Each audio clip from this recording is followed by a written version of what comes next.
시청자 여러분 안녕하십니까? 한 주간의 경제 이슈를 알아보는 비즈앤머니입니다. 자, 오늘 첫 소식 자동차로 시작을 해보겠습니다. 현대차의 모든 기술이 집약된 제네시스 G90, 제 뒤에 나와 있는 바로 이 차입니다. 이 사전 계약만도 12,000대가 넘어설 정도로 이 시장을 강타하고 있는데요. 과연 어떤 점들이 호평을 받고 있을까요? 김홍모 기자가 시승을 하며 하나하나 체크해봤습니다. 오늘 제가 타볼 차는 제네시스의 G90입니다.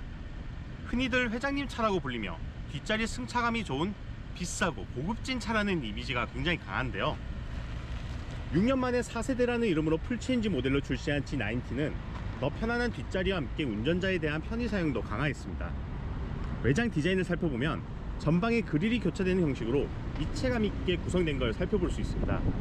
그리고 그 옆으로 제네시스만의 투라인 시그니처가 눈에 들어오는데요. 특히 후방에 위치한 리어 램프를 살펴보면 트렁크의 각진 라인과 연결되어 날렵한 인상을 줍니다. 도어를 자동으로 여닫을 수 있는 이지 클로즈 시스템이 적용돼 차를 타기 전부터 하이엔드 플래그십의 특별함을 느낄 수 있는데요. 신형 G90는 가솔린 3.5 터보 엔진과 8단 자동 변속기가 탑재돼 최고 출력 380마력, 최대 토크 54kg 포스퍼미터의 성능을 자랑합니다. VIP만을 위한 차라는 한계를 넘어 단지 후석의 VIP에게만 국한되지 않도록 VIP들의 BVIP를 위한 오너 드라이버로서의 격조까지 생각하며 마사지 기능은 보통 뒷자리만 되기 마련인데 G90는 앞좌석에서도 마사지 기능이 됩니다.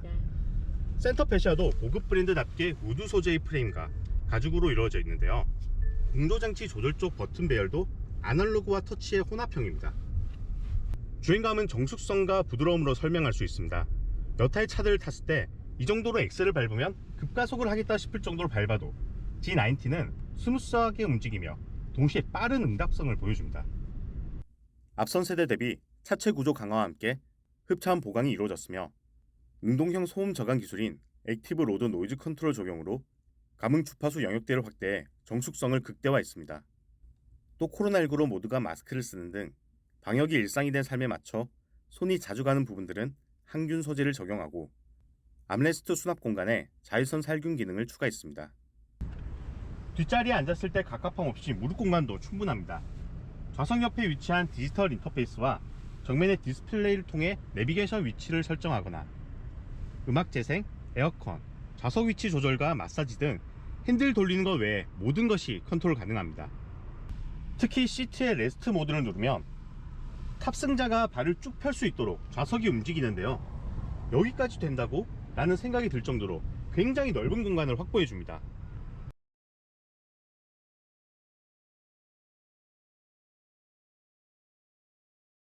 현대차 그룹의 고급 브랜드 플래그십 모델인 만큼 신형 G90에 적용된 성능, 특화 설계, 디자인들은 곧 현대차 기술력의 바로미터로 평가받습니다. 계약 개시 첫날, 지난해 3세대 연간 판매량을 뛰어넘는 12,000대의 계약 건수를 기록하며 쾌조의 출발을 보인 G90. G90가 이 기세를 계속 이어나갈 수 있을지 시장의 이목이 집중됩니다. 팍스 경제TV 김홍모입니다. 최근 중국 업체들을 중심으로 중저가 스마트폰 시장이 빠르게 성장하고 있습니다. 삼성전자도 갤럭시 S21 펜 에디션을 출시하며 시장 점유율 확대에 나섰습니다. 이영선 기자의 보도입니다. 삼성전자가 지난 11일 보급형 스마트폰인 갤럭시 S21 펜 에디션을 글로벌 시장에 출시했습니다.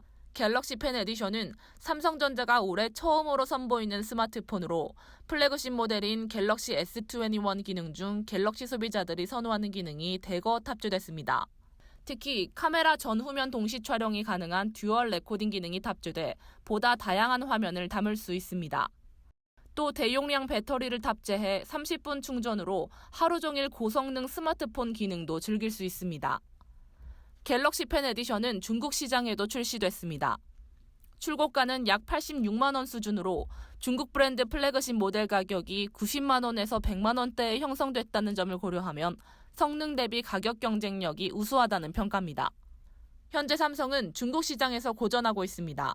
지난해 기준 오포, 비보 등 중국 브랜드 시장 점유율은 80%가 넘는 반면 삼성의 점유율은 1%가 채 되지 않는 상황. 이를 위해 삼성은 지난해 12월 중국 사업 혁신팀을 신설했습니다. 공급망 관리부터 마케팅까지 사업 전반에 걸친 대수술을 통해 중국 스마트폰 사업을 제도화시키는 기회로 삼겠다는 전략인 겁니다. 삼성이 스마트폰 무덤이라 불리는 중국 시장에서 갤럭시 S21 펜 에디션의 흥행을 발판 삼아 시장 장악력 확대에 성공할 수 있을지 업계 관심이 모아지고 있습니다. 팍스경제TV 이형선입니다. 네, 다음은 조선업계 소식입니다. 지난해 조선업계는 주춤했던 수주 분위기를 깨고 힘껏 기지개를 켜는 모습을 보였습니다. 조선업계가 8년 만에 최대 수주 실적을 달성한 건데요.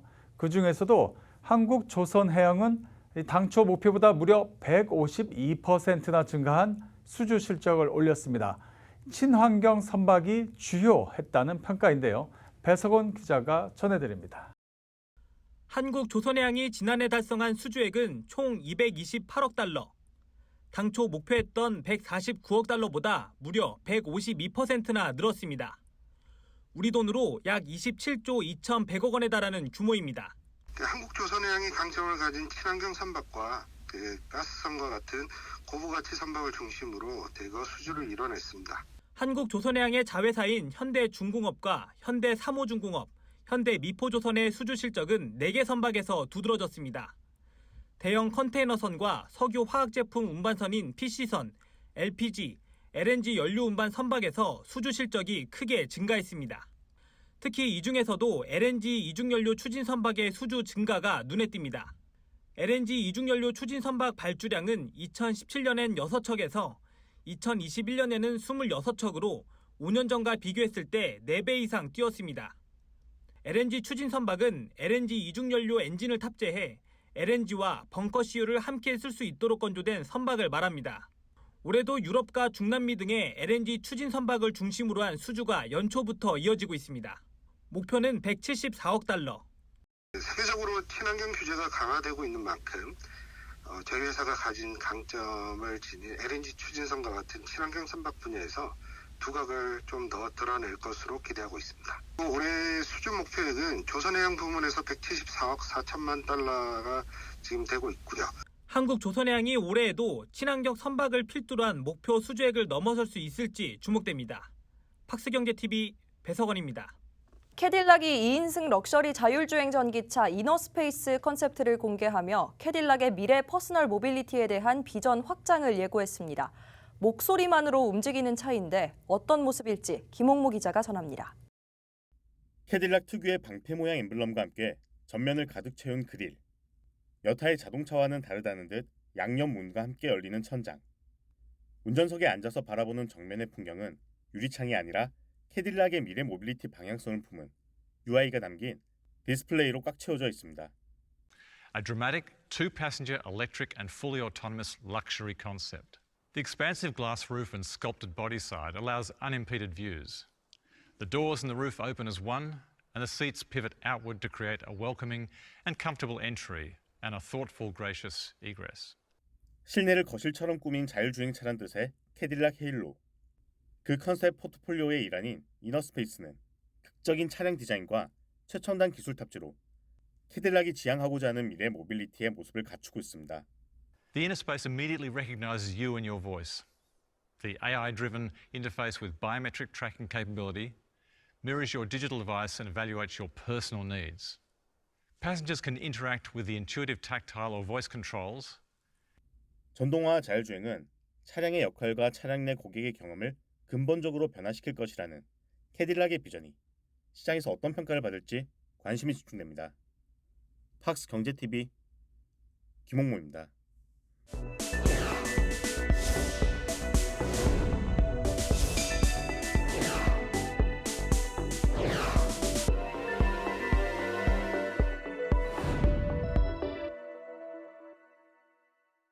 네, BGM머니 초대석입니다. 3D 바이오 프린팅 전문 기업이죠. 이 TNR 바이오팹이 올해 역분화 줄기세포를 이용한 신사업을 본격화하겠다 이렇게 밝혔습니다. 지금 뒤에 보이는 이분이 이제 윤원수 대표인데요. 이 윤원수 대표는 이를 통해서 인공간, 인공심장 등 이 가장 몸의 핵심적인 조직 장기를 개발하겠다는 입장인데요. 연내 상용화를 목표로 개발에 매진하고 있는 윤 대표를 김효선 기자가 만났습니다. 3D 바이오 프린팅 기술과 재생 의료 기술을 접목해 손상된 인체 조직의 재생과 재건을 도와주고 있는 기업 TNR 바이오팹. 바이오 프린트 장비부터 인체 세포까지 전 영역에 걸친 기술들을 자체적으로 확보한 것은 물론 SCI급 논문 200편 이상, 국내외 특허 144건 이상 등 세계적으로 기술 경쟁력을 인정받고 있는데요. 윤원수 대표는 지난 2013년 설립 당시 계획했던 재생의료 기술들이 그동안 글로벌 기업들과의 협업을 통해 결실을 맺을 단계에 접어들었다고 전했습니다. 윤 대표의 계획 지금 들어보시죠.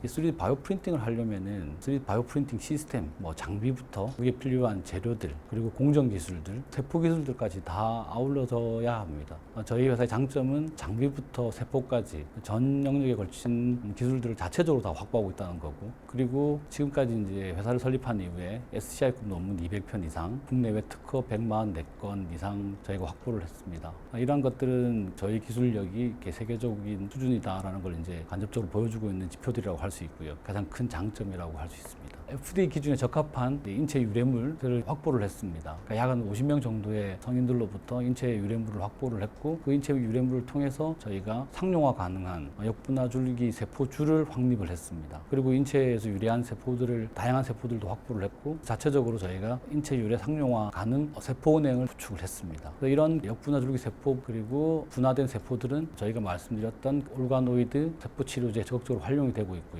일례로 저희는 지금 인공 피부, 인공 간, 인공 심장, 인공 혈관 등 가장 핵심적이라고 할 수 있는 조직 장기들을 지금 개발을 하고 있습니다. 저희의 최종 목표는 결국엔 상용화가 목표가 되는데, 상용화 가능한 세포줄을 저희가 자체적으로 확보를 했어야 되는 거고요. 그 기술을 개발하기 위해서 저희 회사 설립 초기부터 쭉 개발을 해왔던 거고, 그게 이제서야 저희가 상용화 단계에 접어들었다. 그래서 저희가 이제 여러 활발하게 발표도 하고 소개도 하고 하는 그런 단계에 와 있습니다. 국내외 특히 이제 글로벌 기업들에서 러브콜들이 많은 상태인데요. 그래서 올해는 협업에 관련된 부분들이 아마 성과가 도출되지 않을까. 상당히 저희가 집중을 하고 있는 상황이고요. 그리고 또 올해는 저희가 지난 몇 년간 준비해왔던 ECM, ADM 기반의 치료제들이 순차적으로 출시가 될 겁니다. 그래서 그런 제품들이 회사의 캐시카우 역할들을 해줄 거라고 기대를 하고 있기 때문에 아마 기존의 어떤 그런 제품들과는 한 차원 수준 높은 제품들이 나오지 않을까 기대를 하고 있습니다. 그리고 마지막으로 또 올해는 저희가 신축 공장이 이제 완공이 됩니다. ECM, ADM 제품들이 안정적으로 대량 생산될 수 있는 공장을 확보하게 됩니다. 그래서 아마도 TNR 바이오팹이 한 단계 성장할 수 있는, 도약할 수 있는 그런 계기가 되지 않을까. 그 부분에 저희가 좀 더 집중을 해서 가야 될 것 같습니다.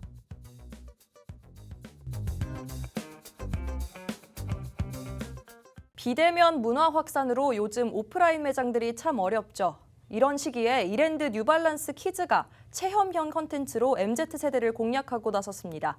MZ세대 소비 트렌드에 맞춰 매장을 체험과 경험의 공간으로 바꿨는데 어떤 모습일까요? 박주연 기자입니다. 경기도 하남의 한 패션 브랜드 매장. 공부방처럼 꾸며진 매장 한켠에서 캐릭터를 색칠하고 화면에 띄웁니다. 볼풀장에서 놀 수도 있고 슬라임도 가지고 즐길 수 있습니다. 이랜드 뉴발란스 키즈가 아이들의 오감을 살릴 수 있는 체험형 플래그십 스토어를 오픈했습니다. 스페이스에는 체험을 중시하는 고객 소비 트렌드에 맞춰서 뉴발란스 키즈에서 새롭게 선보이는 콘텐츠 스토어입니다. 아동복 브랜드답게 아이들이 즐겁게 체험할 수 있는 요소들을 매장 곳곳에 배치해서 자연스럽게 브랜드를 체험하고 즐거운 경험을 가지고 갈 수 있도록 했습니다. 이랜드는 이번 매장을 체험에 중점을 두고 매장 면적의 30%를 고객 체험 콘텐츠로 채웠는데요. 기존 매장보다 규모를 키워 세일즈 상품 품목수는 갖되 아이들이 뛰어놀 수 있도록 매장을 꾸미고 MZ세대의 흥미를 유도할 수 있도록 곳곳에는 포토존을 만들었습니다. 다양한 체험 활동을 통해 아이들은 이 브랜드의 컬렉션을 경험해보고 함께 즐겨볼 수 있습니다.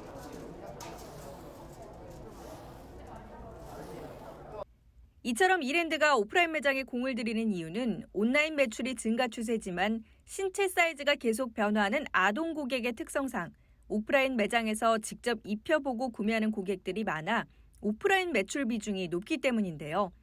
또한 부모가 된 MZ세대가 최근 오프라인 매장을 단순 구매 목적이 아닌 체험과 SNS 인증을 위해 방문하는 트렌드가 형성되는 점도 한몫했습니다.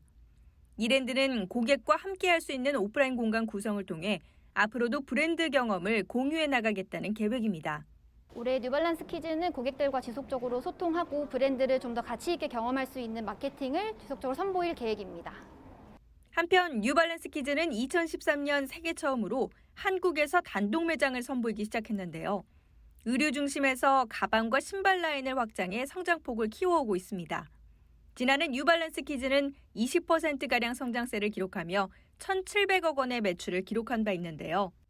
온라인 쇼핑 시대, 오프라인을 포기하지 않고 기존 세일즈형 매장 형태를 바꿔 체험형 콘텐츠로 고객 유혹에 나선 뉴발란스 키즈의 성장이 주목되고 있습니다.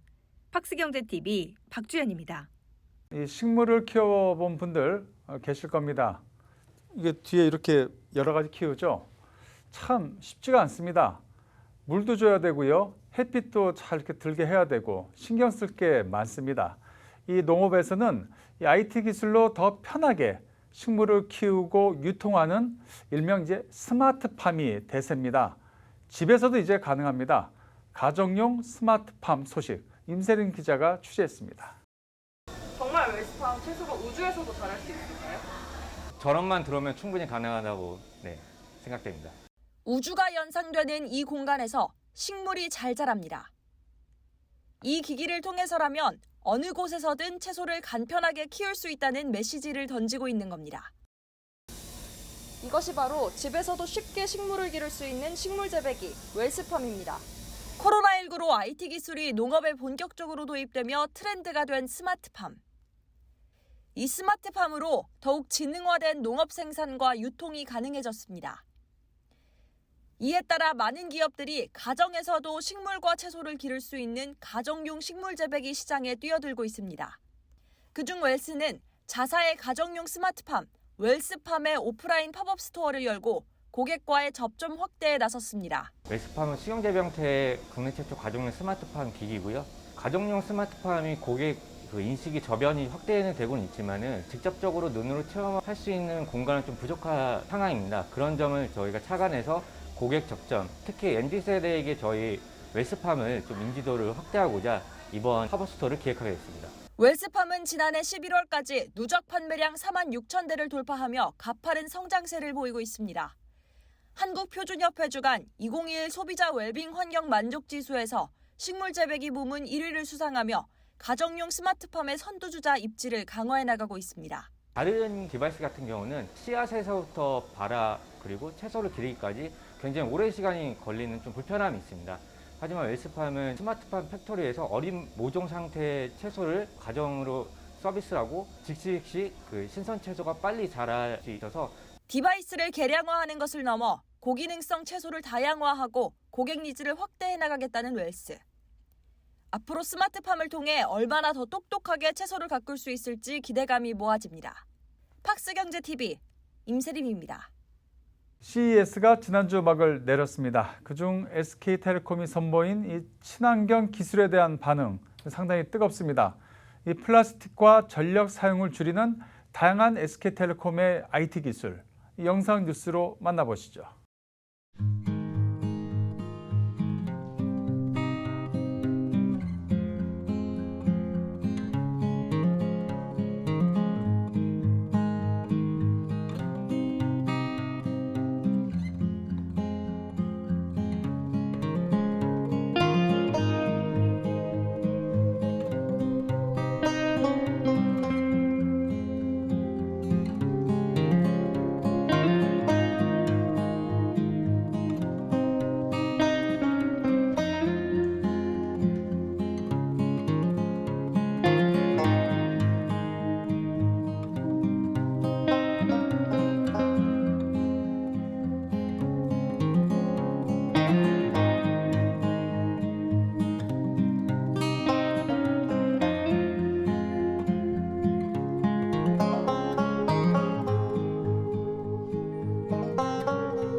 이 지난해 코로나 여파 속에서도 건설업계는 이 4년 연속 국내 수주 성장과 더불어 이 해외에서도 300억 달러 실적을 기록하는 성과를 달성했습니다. 이민년 새해를 맞아 건설인들은 위기 속 희망을 만드는 것을 올해 목표로 삼았습니다. 영상으로 만나보시죠. 건설인 여러분, 위기 속에 희망을 만드는 한 해가 될 수 있도록 다 함께 나아갑시다.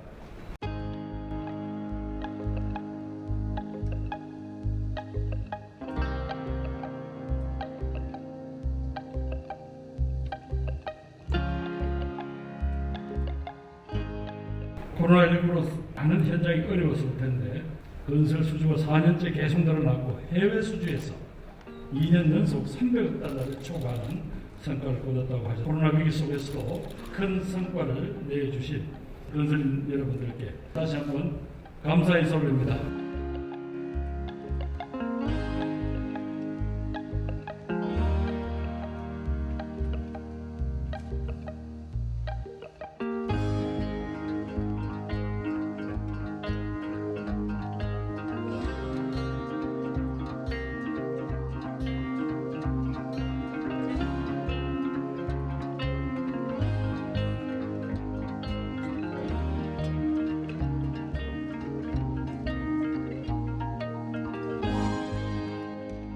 희망찬 새해가 밝았습니다. 지난해 코로나 위기 속에서도 우리 건설인들의 역량은 빛을 발했습니다. 국내 건설 수주 실적이 200조 원을 넘어서는 사상 최대치를 기록하였고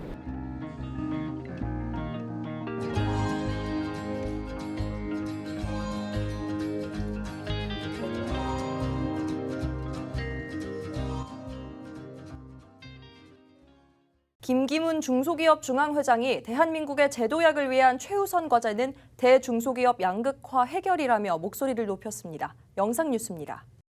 최우선 과제는 대중소기업의 양극화 해결입니다. 양극화는 노력한 만큼의 성과가 공정해야 해결될 수 있고 상생의 문화는 대기업과 중소기업이 함께 만들어가야 합니다.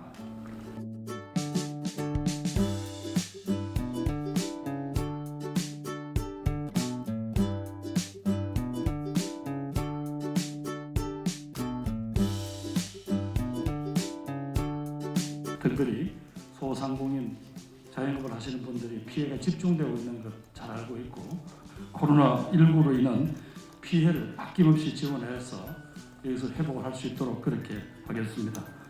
중소기업인의 목소리가 정책에 직접 반영되도록 하겠습니다.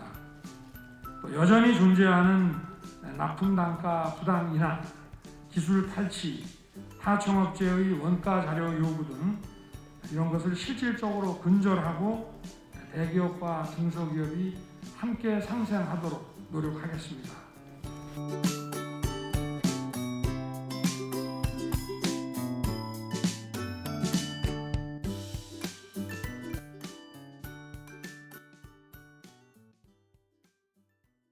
이상으로 BGN머니를 마칩니다. 네, 다음 주에도 기자들이 발로 뛰는 생생한 현장의 소식 우리 시청자 여러분께 전해드리겠습니다. 고맙습니다.